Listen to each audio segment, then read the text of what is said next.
Good afternoon and welcome to the Midday News on 3FM. My name is Beatrice Adu. The news is also live on Kasmi 107.1 FM and across the world at 3news.com. Coming up in the next 30 minutes. Accra High Court turns down a request to compel President Afful Adu to accept the anti-LGBTQ bill for possible assent. Also on this program, Social Security and National Insurance Trust dismisses claims it will shortly run out of funds to pay pensioners. We are live at a news conference. And much later this afternoon, accusation and counter-accusations as aspirants wrap up campaigning barely 24 hours to the Ejuso by-election. We'll hear from former MP for Ejuso and independent parliamentary candidate Kwabena Usu-Adiomi as he fights off NPP allegation of being a traitor.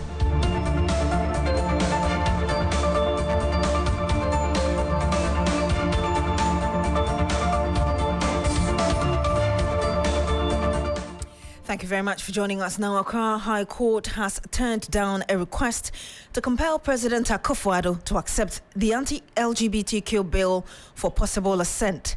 South Dine MP Roxy Nelson Dafiamekpo filed the action in court, arguing that the president is duty-bound to receive the bill from Parliament. The court disagrees. Lord Edwasari was there for us and joins us with more. Lord, what reasons did the court give for its decision?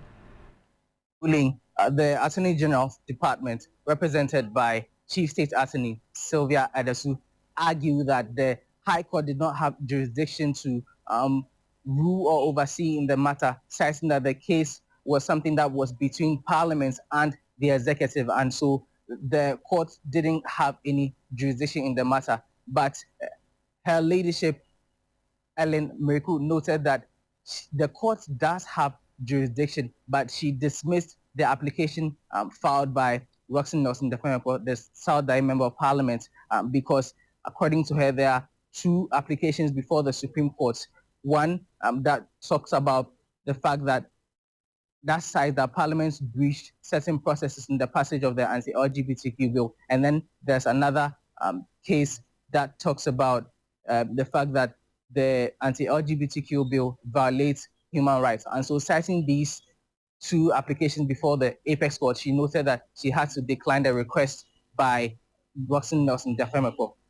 The court using those two cases again to decide or give its ruling. But Lord, I'm wondering what the reaction has been from the lawyers of the MP. Well, counsel for the South Dine Member of Parliament, Adu, disagrees with the ruling by the court and says that they will go to the Court of Appeal to appeal the decision by the High Court. There's a pending application. There are two suits at the Supreme Court.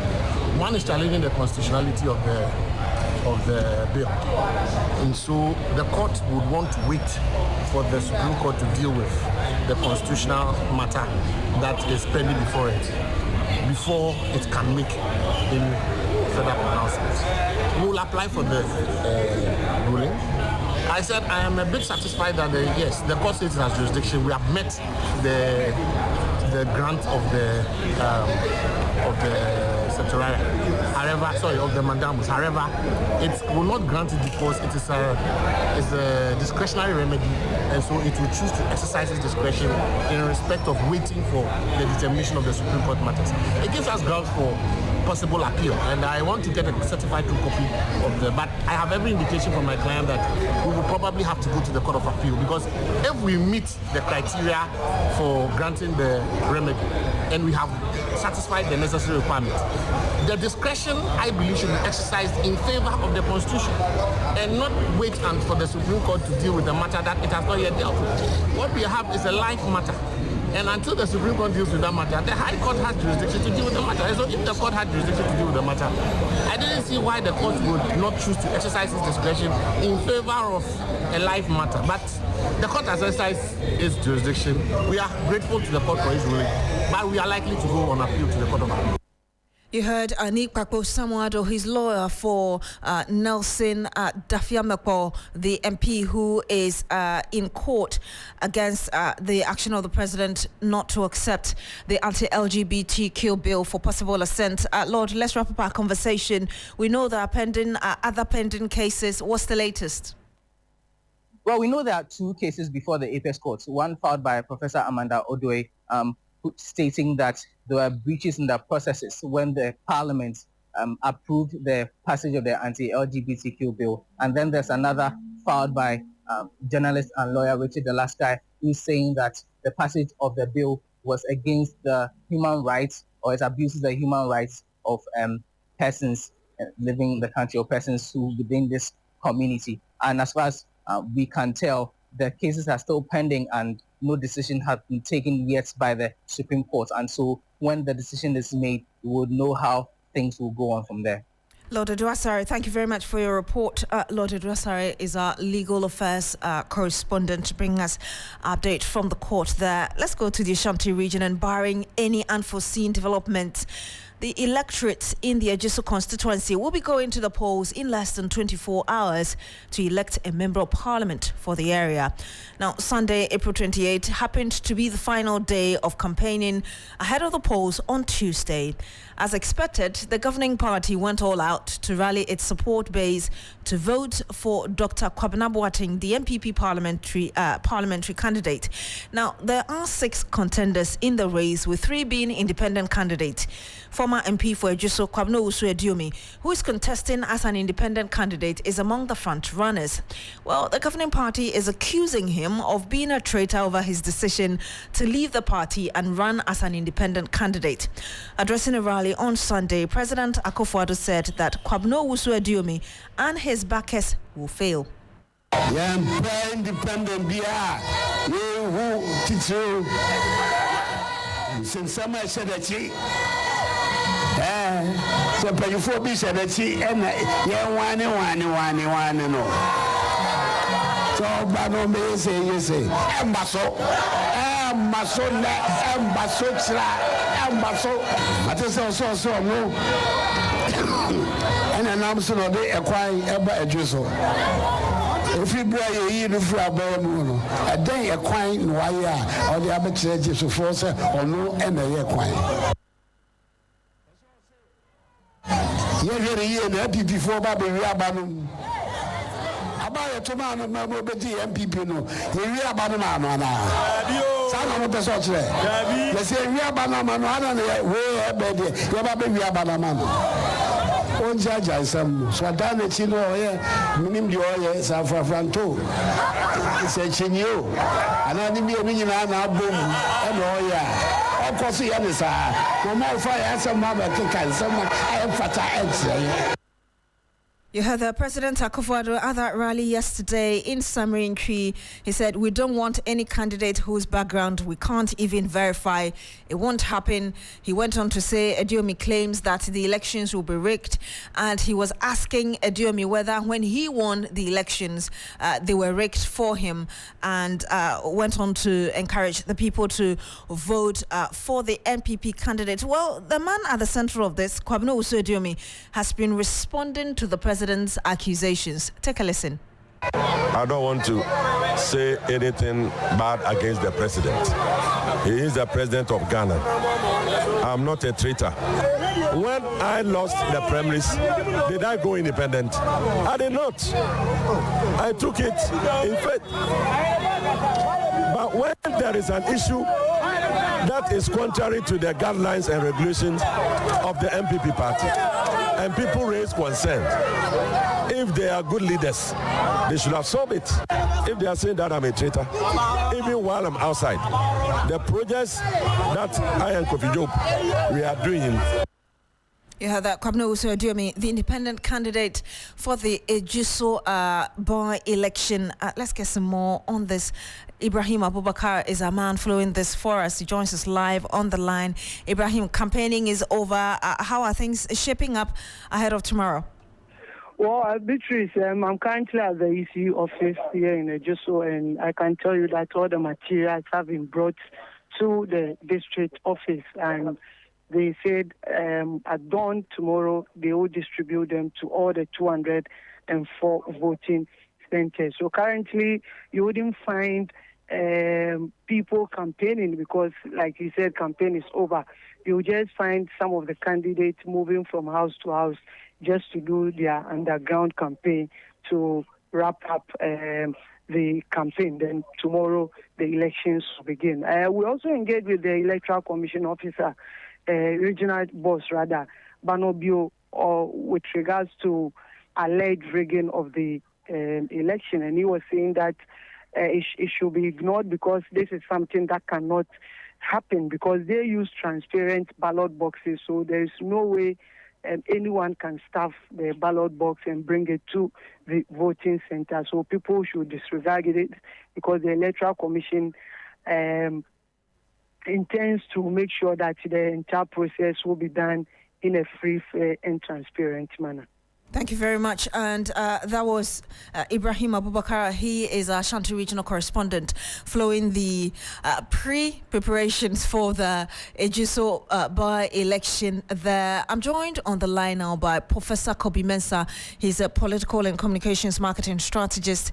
Good afternoon to you, Prof. Thank you for joining us. Good afternoon, Beatrice, and thanks for having me. You might have heard the president at that rally yesterday, and of course, he wasn't there alone.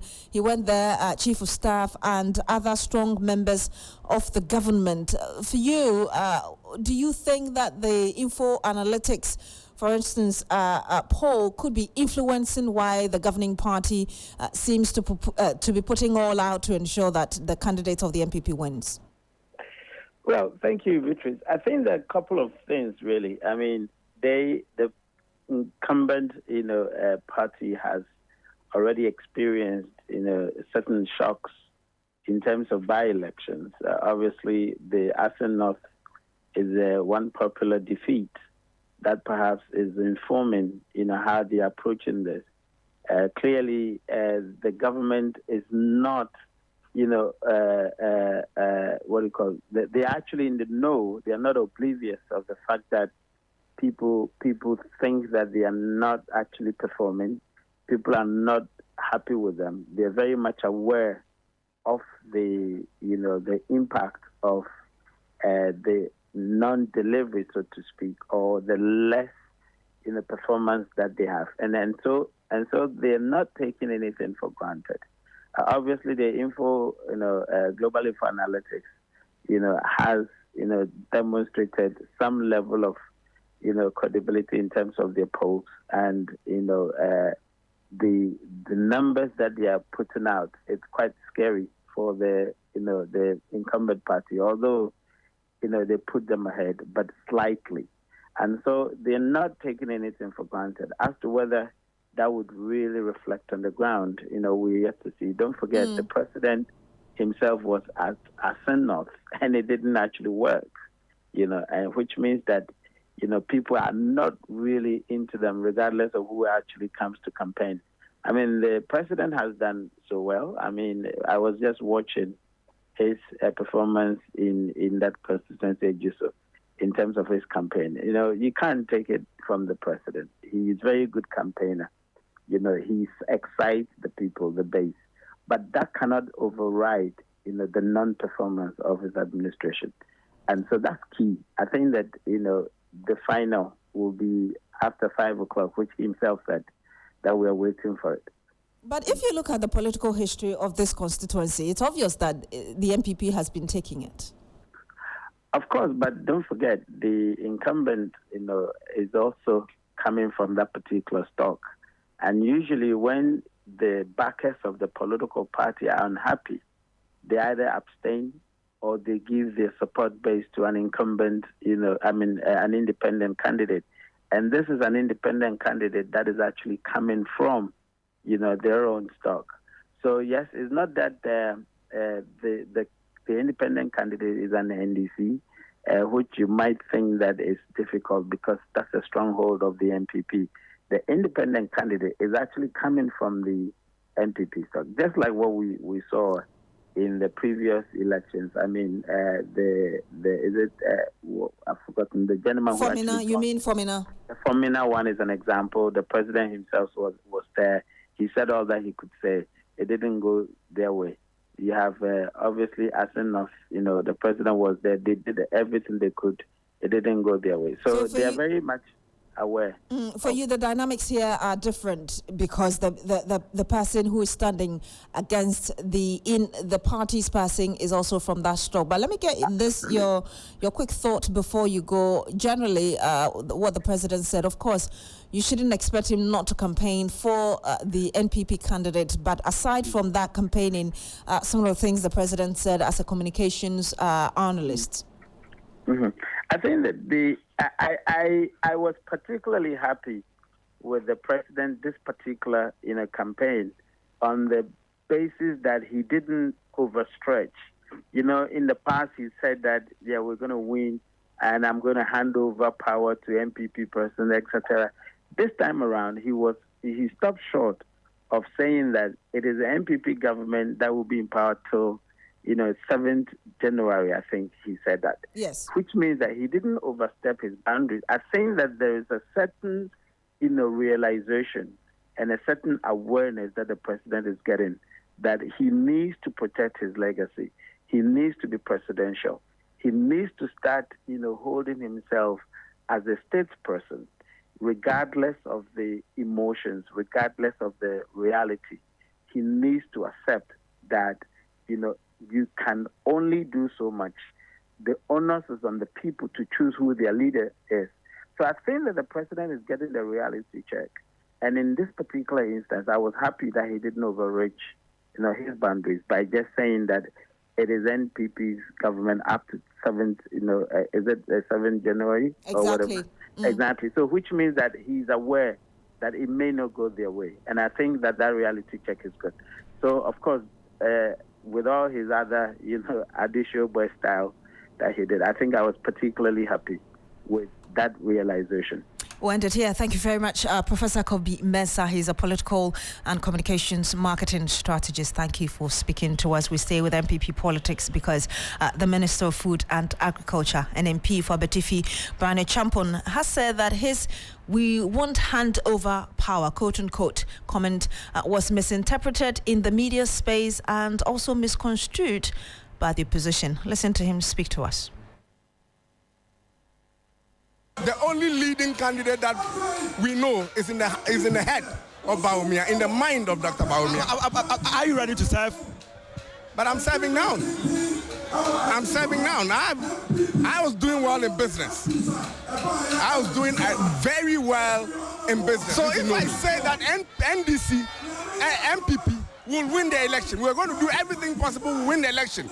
And in G, Munye Jumani and Fatumina MP NDC for NDC win it that. What? Brane Champon is the Minister for Agric, speaking earlier to William Evans Inkum. And a bit more politics in the Ashanti region because the former Attorney General Beatrice Adu is also accusing the government of embarking on last-minute project in an attempt to convince voters to vote for them. She believes this will not yield much, especially in the Ashanti region, where she says the NPP has taken voters for granted. I'm there. I live there some of the time. And I was definitely there throughout 2020. And it's exactly the same things that they did. So now the Ashantis are saying, hey, bringing in articulators, land excavators, land graders to come and do roads. We even saw it at the Kumawuba election. Can you believe? And even at Asin North. I mean, this is the Ashantis now know. The old woman in the village now knows that this is their modus operandi. You heard that former Attorney General Beatrice Adu. You're still here on the Midday News on 3FM. When we come back, we'll bring you some stories from SNIT and other issues. Don't go away. Ladies and gentlemen, get ready for the first Edinkra International Arts and Crafts Show in Ghana. Organized by the Ghana Export Promotion Authority, GEPA, this 10-day festival will be a celebration of functional arts and crafts, home decorations, jewelry and textiles, with export forums on the sidelines. Date, 26th April to 5th May 2024. Venue, Gepaye Recreational Center, Ebury. Time 10 a.m. each day. Get ready to immerse yourself in a world of creativity and culture, surrounded by the breathtaking beauty of Ebury. To register as an exhibitor, kindly visit gepafairs.org or call +233 24 470 6112 or +233 20 955 6525. Edinkra International Arts and Crafts Show. See you there. It's undemocratic about it. And you're still here on the Midday News on 3FM. Thank you for staying. Now, an alliance of Ghanaians living abroad, the Progressive Alliance Movement, is threatening to cite the Electoral Commission for contempt of the Supreme Court. They argue that the Commission has disregarded the court's judgment to implement the Representation of the People's Amendment Law, which allows Ghanaians living abroad to vote in national election. President of the movement, Dr. Kofi Boateng, says that the EC is on a mission to continuously deprive Ghanaians of their voting rights despite their massive contribution to the economy. Framework of the Constitution and the laws of Ghana. We are not advocating any violence, of course not, okay? So we went through the court system, the judiciary system. First, we went through Parliament. Parliament made the law in 2006, passed it on to the EC to implement. The EC did not. So we took the EC to court, High Court, we won, all right? The EC asked for extension because we brought a contempt of court against the EC led by lawyer Samson Anyenini, and still the EC didn't do anything. So what do we have to do? Clearly, by the statement that Jean Mensah just made, that the EC categorically has no plans to implement, and I'm quote, to implement ROPA for 2024, that means she's still acting within the contempt of court. No, the court said do it starting with the 2020 election. You didn't. You asked for extension to show the constitutional instrument to Parliament, and so we can move forward. You didn't. And now you come out to say categorically, who is Jean Mensah to make that categorical statement anyway? You heard Dr. Kofi Boateng. He is the president of an alliance of Ghanaians living abroad, the Progressive Alliance Movement. Now, MPP flag bearer Dr. Mahmoud Bawumia is promising a golden age of critical partnership between the government and faith-based organizations. Kicking off his campaign in the Eastern region, the vice president told religious leaders that he has a plan to make them more involved in the governance of the country. I want to bring a whole new chapter in the relationship between our churches, our faith-based Islamic organizations, and bring a golden age of that relationship between the church and the faith-based organizations and government. And that golden age means we are going to give incentives to the faith-based organizations to help government. There are a lot of incentives we give to our external development partners. They bring in things duty-free and so on. But they don't do as much for us as the faith-based organizations. I'm going to give a lot of incentives to the faith-based organizations to help government, And so, as I said, on February 7th, we're bringing in a golden age of a relationship between government and the faith-based organizations. You heard the Vice President Dr. Mahmoud Bawumia. Now, the Social Security and National Insurance Trust, SNIT, has dismissed claims it will shortly run out of funds to pay pensioners. A report by the International Labour Organization last week predicted SNIT will not be able to meet its obligations by 2036. Michael Ogbodu was at the news conference addressed by SNIT. He joins us live in studio. Michael, what more has SNIT been saying about its financial status? Thank you so much, Beatrice. So basically, at the press conference, SNIT tried to establish the premise of this report. According to them, the report was churned out based on data from 2020. So basically 4-year-old data. So according to the pension scheme, they were involved in the process for the churning out of this report.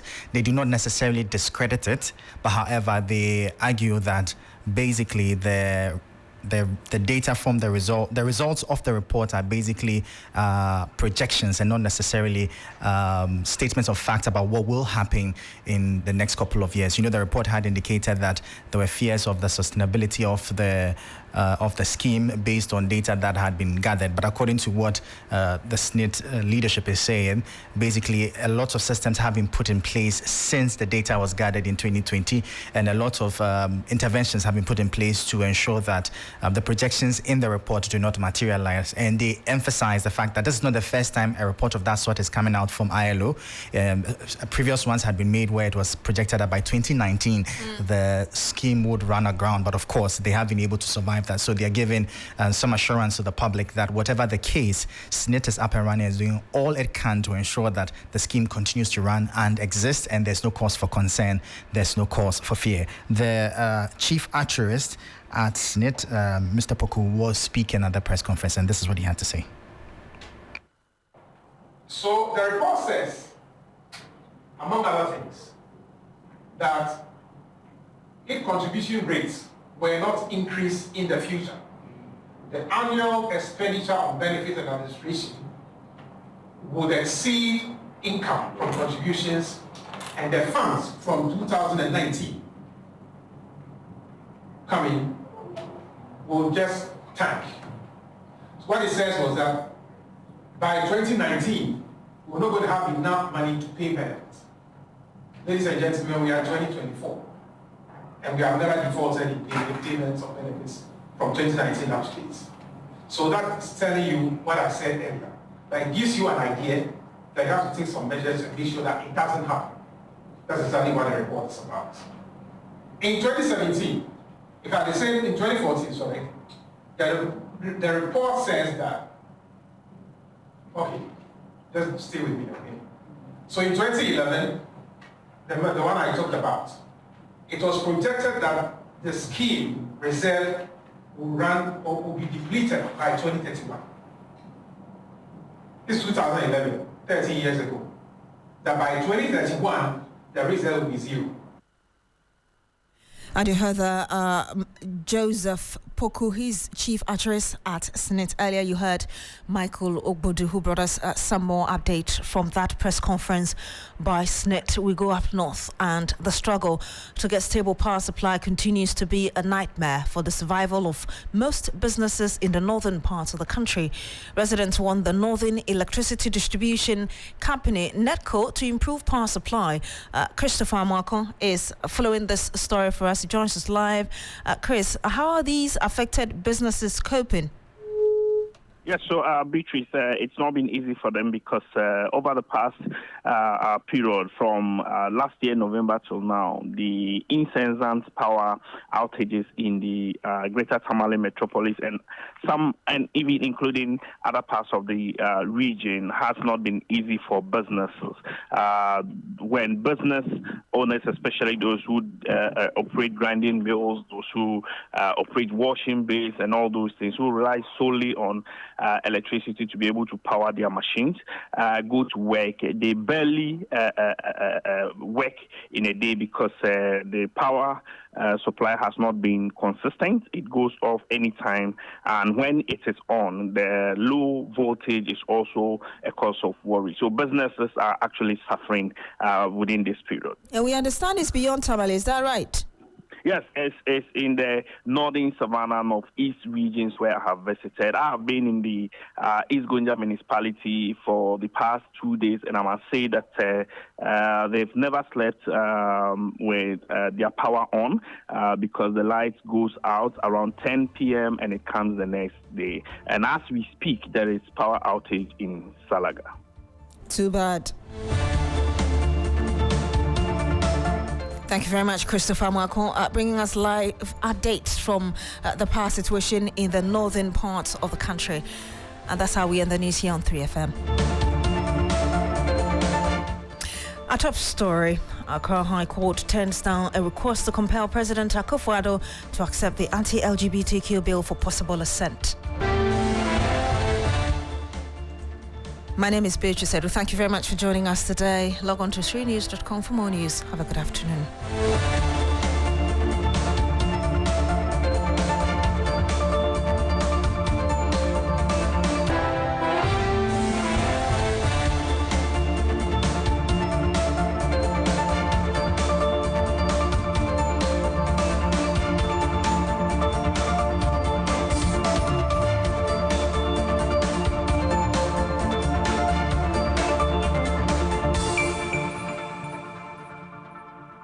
Follow us on social media, Twitter at 3FM927, Facebook at 3FM927, and also on 3news.com. Accra gets busy on this frequency. 92.7 3FM.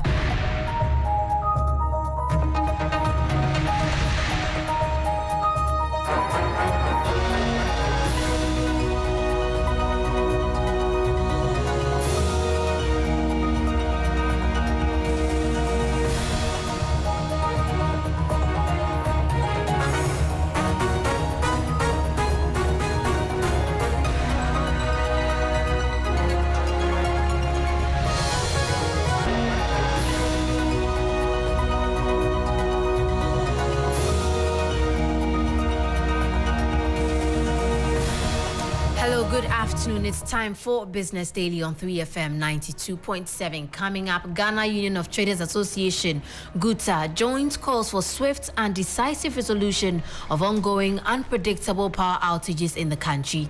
We'll hear from Director of Communications demanding timetable for businesses to plan. As it stands now, it's difficult to make projections and plan for your business. You don't know when your power will go up and when your power will come on. But if we are get to get a timetable, we know where it will go up and when it will go up. Then we can schedule and plan well. Also, interest rates increase for the first time across the yield curve as government fails to meet its Treasury bills target. We'll bring you details. My name is Manu. Afful. We have details coming up shortly.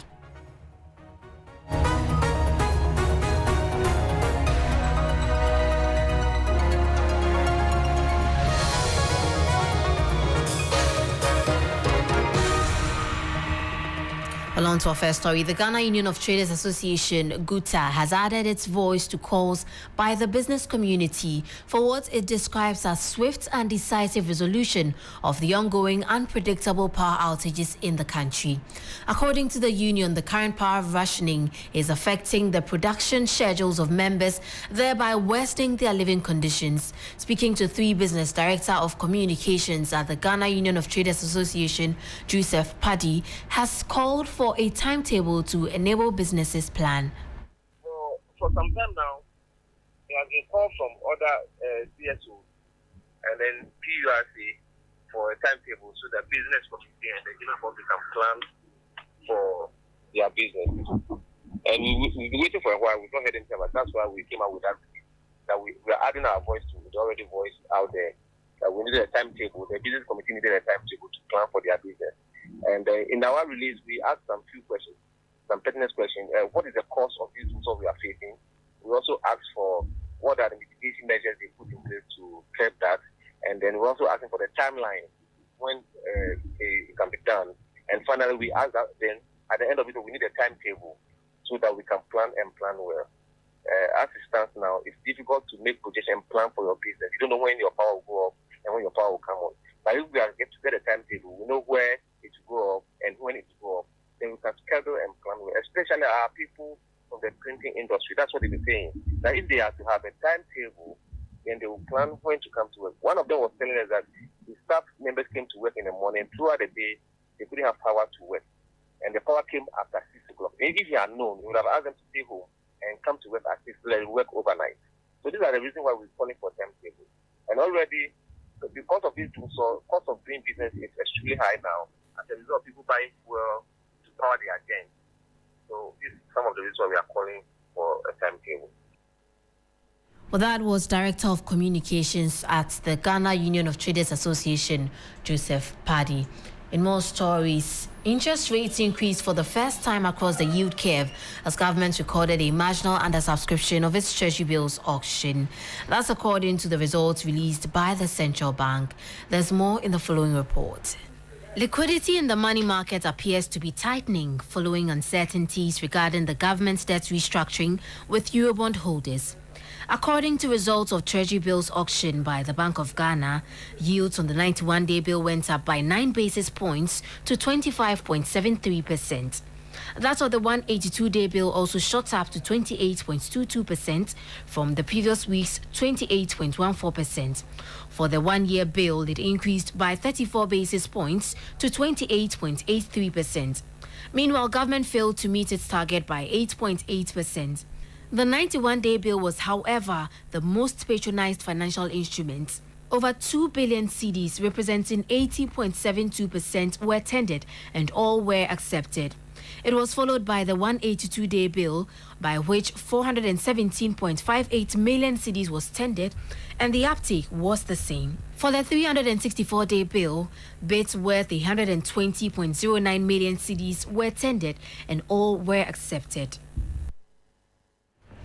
That was a 3 Business News Desk report. Away from that, an energy analyst and executive director of Eureka Energy Solutions has urged bulk oil distribution companies to get involved in government plans to make bulk energy storage and transportation the sole off-taker of Central Oil Refinery's products under the Gold for Oil program. Dr. Yusuf Suleimana noted this will help inject the necessary efficiency needed for the program to work.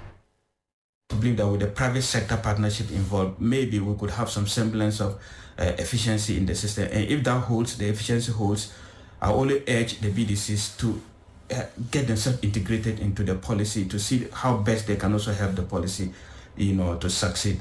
That said, I believe their call again is legitimate and it's purely business call, and the fact that, and of course, I also said that government is also helpless in a way.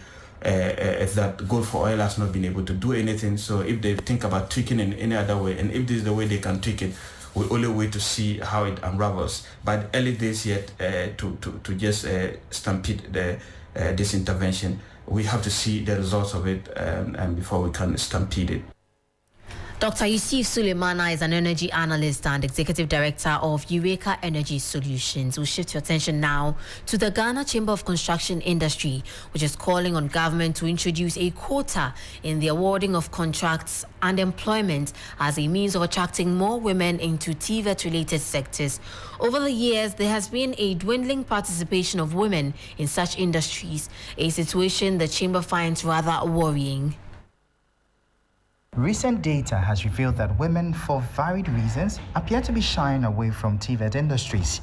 Manu is the CEO of the Ghana Chamber of Construction Industry. The Ghana Statistical Service data that has been released dictates that only 3% of women find themselves in the space that we operate. The Chamber's board chairman, Emmanuel Nate, is concerned about this development and believes the government can be instrumental in salvaging the situation. He spoke to the media on the sidelines of the graduation of over 100 young women who underwent free TVET training organized by the Chamber. Government must, as a deliberate effort, set a quota for women. So such programs, they can say 70% women or whatever percentage women, that will be huge enough. And then the women must also be encouraged. There are instances that you even make provision for the women, but they themselves don't feel motivated or they don't think that, I should go in. So government must also encourage the women to take up those positions. Partners in the implementation of the project are of the view that TVET is crucial to addressing the country's unemployment challenge. Apiari Adofo is the project director for Invest.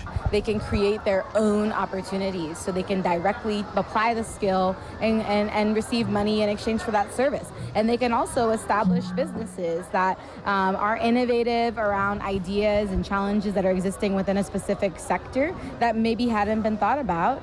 And create job opportunities for more young people. So for me, I think TVET is definitely a viable avenue to address youth unemployment in this country.